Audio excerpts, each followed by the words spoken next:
Capítulo 2. Da ordem dos processos no tribunal.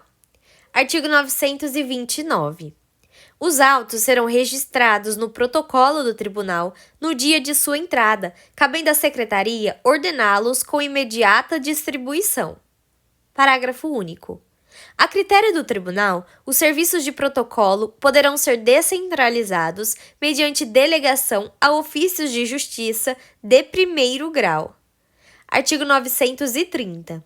Far-se-á a distribuição de acordo com o regimento interno do tribunal, observando-se a alternatividade, o sorteio eletrônico e a publicidade.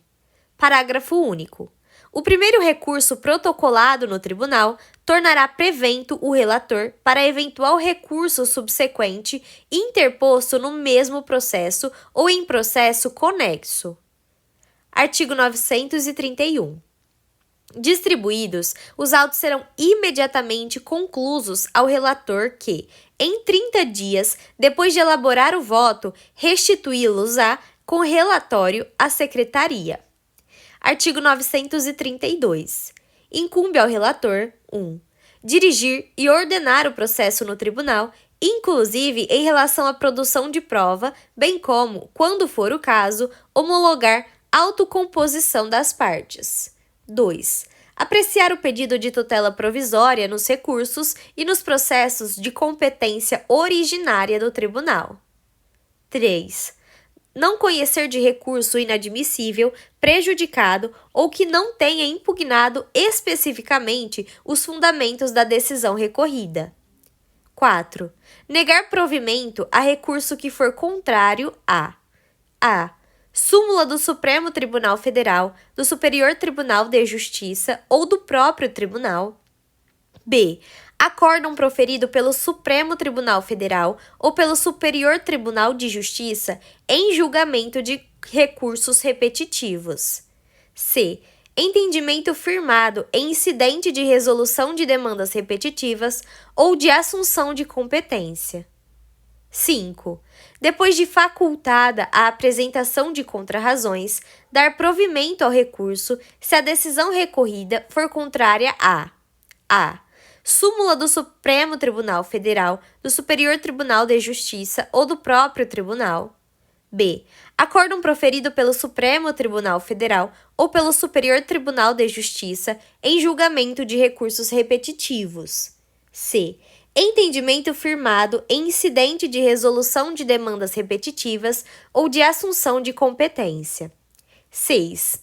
Decidir o incidente de desconsideração da personalidade jurídica quando este for instaurado originariamente perante o tribunal.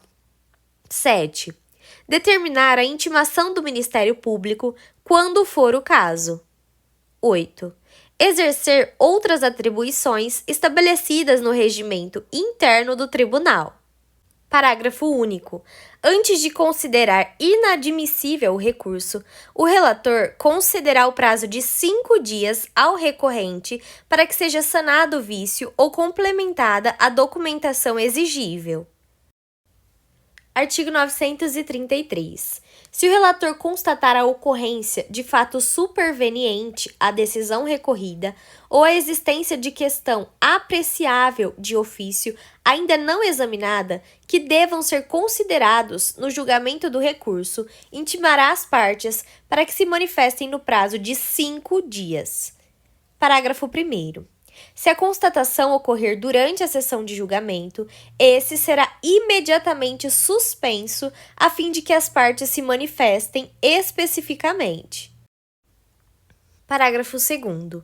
Se a constatação se der em vista dos autos, deverá o juiz que a solicitou encaminhá-los ao relator, que tomará as providências previstas no caput e, em seguida, solicitará a inclusão do feito em pauta para prosseguimento do julgamento, com submissão integral da nova questão aos julgadores. Artigo 934. Em seguida, os autos serão apresentados ao presidente, que designará dia para julgamento, ordenando, em todas as hipóteses previstas neste livro, a publicação da pauta no órgão oficial. Artigo 935. Entre a data de publicação da pauta e a da sessão de julgamento, decorrerá pelo menos o prazo de 5 dias, incluindo-se em nova pauta os processos que não tenham sido julgados, salvo aqueles cujo julgamento tiver sido expressamente adiado para a primeira sessão seguinte. Parágrafo 1º. Às partes será permitida a vista dos autos em cartório após a publicação da pauta de julgamento. Parágrafo 2º. Afixar-se-á a pauta na entrada da sala em que se realizar a sessão de julgamento. Artigo 936. Ressalvadas as preferências legais e regimentais, os recursos, a remessa necessária e os processos de competência originária serão julgados na seguinte ordem: 1. Aqueles nos quais houver sustentação oral, observada a ordem dos requerimentos. 2. Os requerimentos de preferência apresentados até o início da sessão de julgamento. 3. Aqueles cujo julgamento tenha iniciado em sessão anterior. E 4. Os demais casos. Artigo 937. Na sessão de julgamento, depois da exposição da causa pelo relator, o presidente dará a palavra sucessivamente ao recorrente, ao recorrido e, nos casos de sua intervenção, ao membro do Ministério Público, pelo prazo improrrogável de 15 minutos para cada um, a fim de sustentarem suas razões nas seguintes hipóteses, nos termos da parte final do caput do artigo 1021. 1. No recurso de apelação. 2. No recurso ordinário. 3. No recurso especial. 4. No recurso extraordinário. 5. Nos embargos de divergência. 6. Na ação rescisória, no mandado de segurança e na reclamação. 7. Vetado. 8. No agravo de instrumento interposto contra decisões interlocutórias que versem sobre tutelas provisórias de urgência ou da evidência. 9. Em outras hipóteses previstas em lei ou no regimento interno do tribunal. Parágrafo 1º. A sustentação oral no incidente de resolução de demandas repetitivas observará o disposto no artigo 984, no que couber. Parágrafo 2º.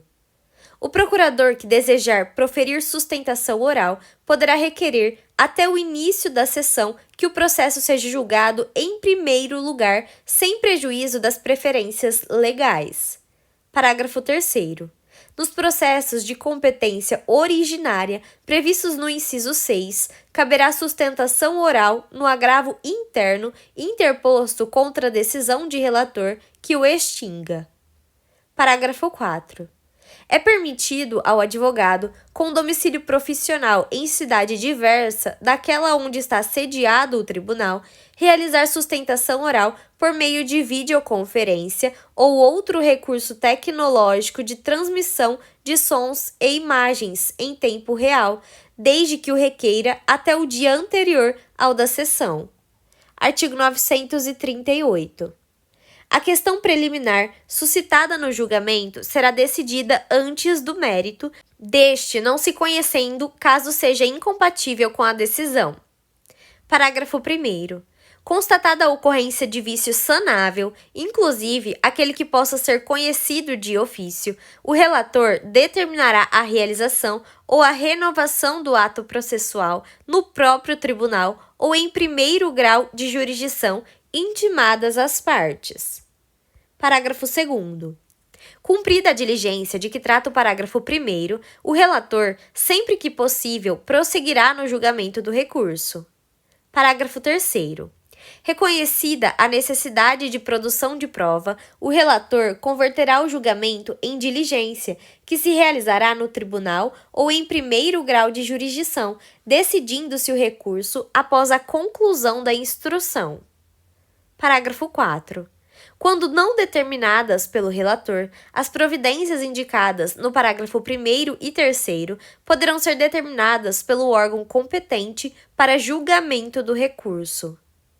Artigo 939. Se a preliminar for rejeitada ou se a apreciação do mérito for com ela compatível, seguir-se-ão a discussão e o julgamento da matéria principal, sobre a qual deverão se pronunciar os juízes vencidos na preliminar. Artigo 940.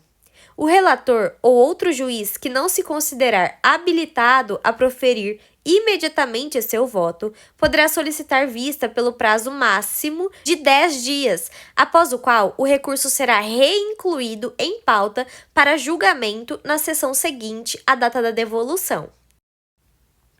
Parágrafo 1º. Se os autos não forem devolvidos tempestivamente ou se não for solicitada pelo juiz prorrogação de prazo de no máximo mais 10 dias, o presidente do órgão fracionário os requisitará para julgamento do recurso na sessão ordinária subsequente, com publicação da pauta em que for incluído. Parágrafo 2º. Quando requisitar os autos, na forma do parágrafo 1º, se aquele que fez o pedido de vista ainda não se sentir habilitado a votar, o presidente convocará substituto para proferir voto, na forma estabelecida no regimento interno do tribunal. Artigo 941.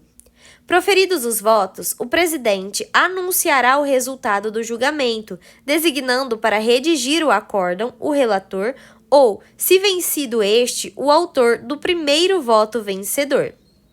Parágrafo 1º. O voto poderá ser alterado até o momento da proclamação do resultado pelo presidente, salvo aquele já proferido por juiz afastado ou substituído. Parágrafo 2º. No julgamento de apelação ou de agravo de instrumento, a decisão será tomada no órgão colegiado pelo voto de 3 juízes. Parágrafo 3º. O voto vencido será necessariamente declarado e considerado parte integrante do acórdão para todos os fins legais, inclusive de pré-questionamento. Artigo 942. Quando o resultado da apelação for não unânime, o julgamento terá prosseguimento em sessão a ser designada com a presença de outros julgadores, que serão convocados nos termos previamente definidos no regimento interno, em número suficiente para garantir a possibilidade de inversão do resultado inicial, assegurado às partes e a eventuais terceiros o direito de sustentar oralmente suas razões perante os novos julgadores. Parágrafo 1º. Sendo possível o prosseguimento do julgamento, dar-se-á na mesma sessão, colhendo-se os votos de outros julgadores que, porventura, componham o órgão colegiado. Parágrafo 2º. Os julgadores que já tiverem votado poderão rever seus votos por ocasião do prosseguimento do julgamento. Parágrafo 3º. A técnica de julgamento prevista neste artigo aplica-se igualmente ao julgamento não unânime proferido em 1. Ação rescisória, quando o resultado for a rescisão da sentença, devendo, nesse caso, seu prosseguimento ocorrer em órgão de maior composição previsto no regimento interno. 2. Agravo de instrumento, quando houver reforma da decisão que julgar parcialmente o mérito. Parágrafo 4. Não se aplica o disposto neste artigo ao julgamento 1. Do incidente de assunção de competência e ao de resolução de demandas repetitivas. 2. Da remessa necessária. 3. Não unânime proferido nos tribunais pelo plenário ou pela Corte Especial. Artigo 943. Os votos, os acórdãos e os demais atos processuais podem ser registrados em documento eletrônico inviolável e assinados eletronicamente, na forma da lei, devendo ser impressos para juntada aos autos do processo, quando este não for eletrônico. Parágrafo 1º. Todo o acórdão conterá ementa. Parágrafo 2º. Lavrado o acórdão, sua ementa será publicada no órgão oficial no prazo de 10 dias. Artigo 944. Não publicado o acórdão no prazo de 30 dias, contado da data da sessão de julgamento, as notas taquigráficas o substituirão para todos os fins legais, independentemente de revisão. Parágrafo único. No caso do caput, o presidente do tribunal lavrará de imediato as conclusões e a ementa e mandará publicar o acórdão. Artigo 946. O agravo de instrumento será julgado antes da apelação interposta no mesmo processo. Parágrafo único. Se ambos os recursos de que trata o caput houverem de ser julgados na mesma sessão, terá precedência o agravo de instrumento.